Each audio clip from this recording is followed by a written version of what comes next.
ಏಳಂದೂರು ಪಟ್ಟಣದ doctor B R Ambedkar ಭವನದಲ್ಲಿ ಶ್ರೀ ವೈ.ಎಂ. ಮಲ್ಲಿಕಾರ್ಜುನ ಸರ್ಕಾರಿ ಪ್ರಥಮ ದರ್ಜೆ ಕಾಲೇಜು ವತಿಯಿಂದ 2025-26ನೇ ಸಾಲಿನ ಸಾಂಸ್ಕೃತಿಕ ಕ್ರೀಡಾ ಎನ್ಎಸ್ಎಸ್ ರೇಂಜರ್ಸ್ ಮತ್ತು ರೋವರ್ಸ್ ಹಾಗೂ ರೆಡ್ ಕ್ರಾಸ್ ಪಠ್ಯಪೂರಕ ಚಟುವಟಿಕೆಗಳ ಸಮಾರೋಪ ಸಮಾರಂಭ ಕಾರ್ಯಕ್ರಮವನ್ನು ಆಯೋಜಿಸಲಾಗಿತ್ತು.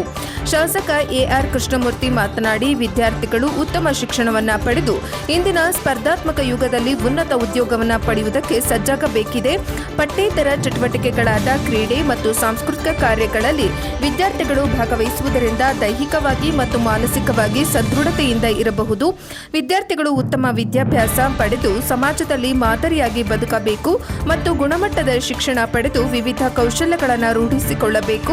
ಸ್ವಾತಂತ್ರ್ಯ ಪೂರ್ವದಲ್ಲಿ ಮೈಸೂರು ಸಂಸ್ಥಾನವು ಏಳಂದೂರು ತಾಲೂಕಿನಾದ್ಯಂತ ಶಾಲೆಗಳನ್ನು ತೆರೆದು ಶಿಕ್ಷಣಕ್ಕೆ ಆದ್ಯತೆ ನೀಡಿದ್ದಾರೆ. ಏಳಂದೂರು ಪಟ್ಟಣದ ಸಂತೆಮಾಳ ಸಮೀಪವಿರುವ ಶಾಲೆ 97 ವರ್ಷ, ಹೊನ್ನೂರು ಶಾಲೆ 113 ವರ್ಷ, ಕೋಮರನಾಪುರ ಶಾಲೆ 70 ವರ್ಷ, ಕೆಸ್ತೂರು ಶಾಲೆ 70 ವರ್ಷ, ಯರಂಗಂಬಳ್ಳಿ ಶಾಲೆ 70 ವರ್ಷಗಳನ್ನು ದಾಟಿದೆ. ಇಲ್ಲಿ ಅಧ್ಯಯನ ಮಾಡಿದವರು ಅನೇಕ ಸಾಧನೆಗಳನ್ನು ಮಾಡಿದ್ದಾರೆ. ಖಾಸಗಿ ಶಾಲೆ ಮತ್ತು ಕಾಲೇಜಿಗಿಂತ ಸರ್ಕಾರಿ ಶಾಲೆ ಕಾಲೇಜುಗಳಲ್ಲಿ ಗುಣಮಟ್ಟ ಶಿಕ್ಷಣವನ್ನು ನೀಡುತ್ತದೆ. ಈ ಕಾಲೇಜಿನ ವಿದ್ಯಾರ್ಥಿಗಳು ವಿವಿಧ ಕ್ರೀಡೆಯಲ್ಲಿ ಭಾಗವಹಿಸಿ ರಾಷ್ಟ್ರಮಟ್ಟಕ್ಕೆ ಆಯ್ಕೆಯಾಗಿರುವುದಕ್ಕೆ ಸಂತಸವಾಗಿದೆ.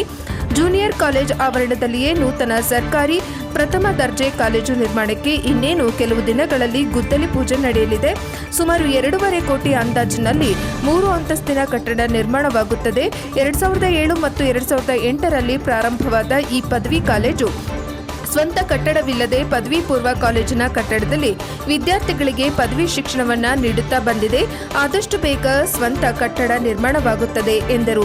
ಈ ಸಂದರ್ಭದಲ್ಲಿ ಜಿಲ್ಲಾ ಗ್ಯಾರಂಟಿ ಅಧ್ಯಕ್ಷ ಚಂದ್ರು, ತಾಲೂಕು ಗ್ಯಾರಂಟಿ ಅಧ್ಯಕ್ಷ ಪ್ರಭು ಪ್ರಸಾದ್, ಪ್ರಾಂಶುಪಾಲರಾದ ಡಾಕ್ಟರ್ ವಿಜಯ್, ಸಾಹಿತಿ ರವಿಕುಮಾರ್ ಕೊಮರನಾಪುರ, ಕಂದಹಳ್ಳಿ ರಂಜುಂಡಸ್ವಾಮಿ, ಪ್ರಾಧ್ಯಾಪಕರಾದ ಮನೋಜ್ ಕುಮಾರ್, ಶ್ವೇತಾ, ಗಿರಿಜಾ, ವಿಕಾಸ್, ಮುರಳಿ, ವಾಸುದೇವ್, ವಿನೋದ್, ಅರುಣ್ ಕುಮಾರ್, ವಿದ್ಯಾರ್ಥಿ ಸಂಘದ ನಾಯಕರಾದ ನಾಗೇಂದ್ರ, ಸೈಯದ್ ಸಾಕೀಬ್, ಅಜಯ್, ಅನನ್ಯ ಹಾಗೂ ಅತಿಥಿ ಉಪನ್ಯಾಸಕರು, ಬೋಧಕೇತರ ವರ್ಗ ವಿದ್ಯಾರ್ಥಿಗಳು ಹಾಜರಿದ್ದರು.